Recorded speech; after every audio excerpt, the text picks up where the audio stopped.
দেশের রাজনৈতিক অঙ্গনে আবারও আলোচনার কেন্দ্রবিন্দুতে সাবেক স্পিকার শিরিন শারমিন চৌধুরী। গ্রেপ্তার, আদালতের নির্দেশ, দ্রুত জামিন এবং পরবর্তী রাজনৈতিক গুঞ্জন সব মিলিয়ে তার ভবিষ্যৎ গন্তব্য নিয়ে তৈরি হয়েছে নানা প্রশ্ন ও আলোচনা। সূত্র অনুযায়ী চলতি এপ্রিলের প্রথম সপ্তাহে রাজধানীর ধানমন্ডি এলাকার একটি বাসা থেকে তাকে আইনশৃঙ্খলা রক্ষাকারী বাহিনী গ্রেপ্তার করে। গ্রেপ্তারের পর তাকে আদালতে হাজির করা হলে রাষ্ট্রপক্ষ রিমান্ড আবেদন করলেও আদালত তা নামঞ্জুর করে কারাগারে পাঠানোর নির্দেশ দেন। ওই সময় তার বিরুদ্ধে একাধিক মামলা চলমান থাকার বিষয়টি প্রকাশ্যে আসে, যা রাজনৈতিক মহলে ব্যাপক আলোচনার জন্ম দেয়। পরবর্তীতে ১২ এপ্রিল লালবাগ থানার একটি মামলায় আদালত তাকে জামিন প্রদান করেন।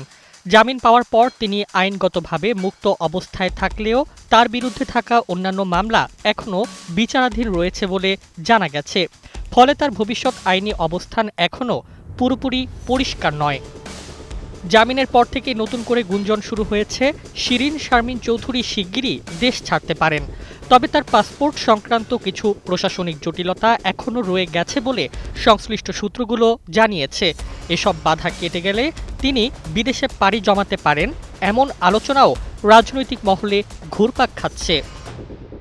রাজনৈতিক পর্যবেক্ষকদের মতে তিনি একসময় আওয়ামী লীগের গুরুত্বপূর্ণ নেতৃত্বের অংশ ছিলেন। সংসদীয় রাজনীতিতে তার ভূমিকা ও স্পিকার হিসেবে দীর্ঘ দায়িত্ব পালন তাকে দলের ভেতরে প্রভাবশালী অবস্থানে নিয়ে গিয়েছিল। একসময় তাকে দলের সম্ভাব্য কাণ্ডারি হিসেবেও অনেকে বিবেচনা করতেন। তবে সাম্প্রতিক রাজনৈতিক পরিবর্তন ও আইনি পরিস্থিতি তাকে সম্পূর্ণ নতুন এক বাস্তবতার মুখে দাঁড় করিয়েছে। এদিকে রাজনৈতিক অঙ্গনে আরেকটি আলোচ্য বিষয় হল সম্ভাব্য সমঝোতার গুঞ্জন।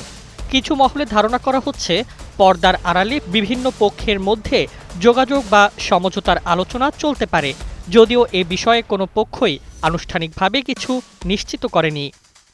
সব মিলিয়ে দ্রুত গ্রেপ্তার থেকে জামিন এবং এখন বিদেশ যাত্রার গুঞ্জন শিরিন শারমিন চৌধুরীর ঘটনা প্রবাহ দেশের রাজনৈতিক অঙ্গনে নতুন করে কৌতূহল তৈরি করেছে। এখন সবার নজর তার পরবর্তী পদক্ষেপের দিকে।